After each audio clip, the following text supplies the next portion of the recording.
पवन सिंह का बहुत बड़ा बवाल गाना दोस्तों आज बताने वाला हूँ। पवन सिंह का बहुत बड़ा बवाल गाने के बारे में तो वीडियो पूरा देखकर चैनल को सब्सक्राइब करके बेल आइकन को प्रेस जरूर करें, क्योंकि ऐसी खबर हमारे चैनल पर रोज डाली जाती है। चलिए बात कर लेते हैं। भोजपुरी की दबंग स्टार पवन सिंह का बहुत बड़ा बवाल गाने आने वाला है, जो कि पूरी तरह से लगन सॉन्ग होने वाला है। पवन सिंह का कल पटना में एक बहुत ही शानदार गाने का शूट किए हैं।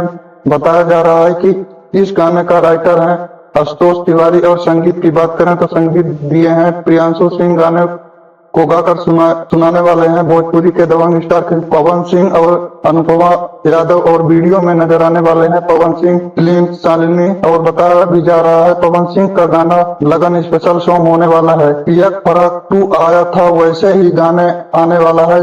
हो सकता है इस गाने का नाम दिया जाए एक फराक 3। अभी गाने का नाम मीडिया के मुताबिक नहीं बताया गया है। और दोस्तों बात की जाए तो ये गाना कब आएगा और किस चैनल से आएगा, तो दोस्तों आप सभी को बता देना चाहता हूँ यह गाना गन्नायक फिल्म के यूट्यूब चैनल से गाना फरवरी महीने में लगभग रिलीज होने वाली है। वीडियो पसंद आए तो लाइक करके चैनल को सब्सक्राइब जरूर कीजिएगा। धन्यवाद दोस्तों।